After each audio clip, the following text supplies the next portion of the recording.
sejak tahun 2012 kalau tidak salah. Dan import energi kita membuat diri kita sekarang harus impor energi. Komunitas alumni Institut Teknologi Bandung atau ITB bernama Ganesha Branding Club atau B-Club menggelar diskusi untuk membahas pemerintahan Prabowo Gibran demi menuju Indonesia Emas 2045. Diskusi tersebut mengambil tema menjemput kebangkitan nasional 2045, arah ekonomi kepemimpinan baru Indonesia di Hotel Veranda Kebayoran, Jakarta Selatan pada Kamis 16 Mei 2024 malam. Koordinator B-Club, Lutfi Al-Katiri menjelaskan, acara diskusi itu digelar untuk memperingati Hari Kebangkitan Nasional. Acara tersebut dihadiri oleh Ketua Dewan Pakar Koalisi Indonesia Maju, Burhanuddin Abdullah, yang mengenakan kemeja ungu dan peci hitam. Ia sempat memberikan pandangan tentang sosok Prabowo yang dinilai memiliki sikap konsisten dalam hidupnya dan selalu memikirkan perekonomian Indonesia demi kesejahteraan rakyat. Menurut Burhanuddin, salah satu program untuk menuju Indonesia Emas 2045 adalah pemberian makan bergizi kepada anak-anak.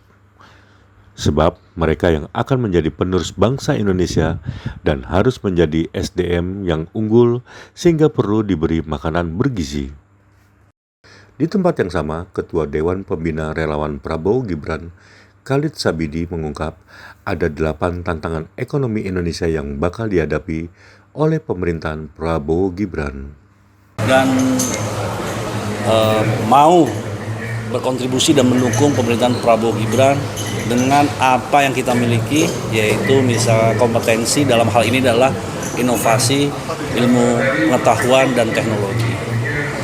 Dan di sini kita sengaja mengundang Pak Profesor Burhanuddin Abdullah yang kita tahu adalah dulu seorang Menko Perekonomian dan pernah menjadi Gubernur BI, kemudian juga menjadi akademisi dan sekarang menjadi timnya Pak Prabowo, sehingga mudah-mudahan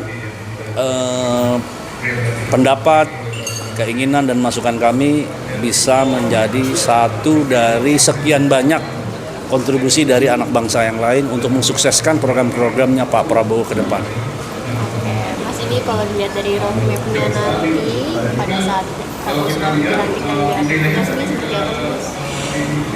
Pak Prabowo akan konsisten kepada 8 program.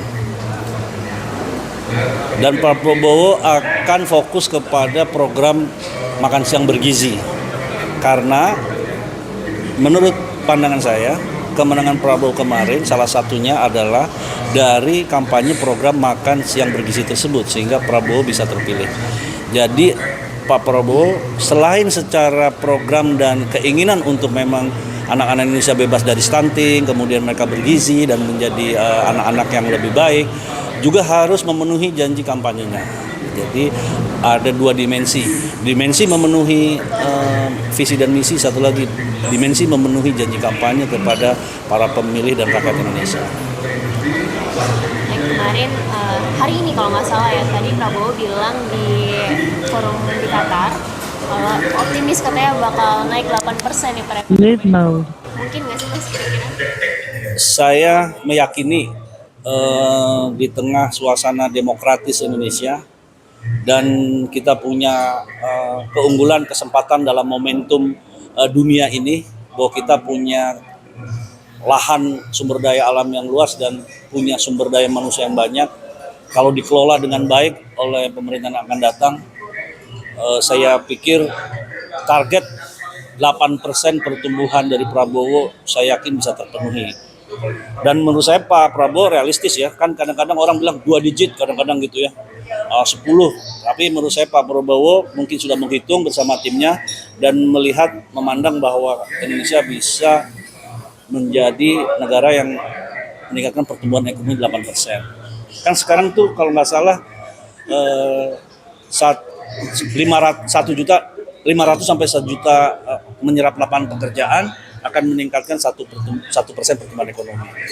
Dan saya yakin Pak Prabowo pasti melihat itu dari aspek keberhasilan dari makan siang bergizi tersebut. Sehingga tadi yang seperti disampaikan sama Pak Burhanuddin, akan ada potensi menyerap tenaga kerja di kampung-kampung untuk menyiapkan makan siang bergizi buat anak-anak tersebut.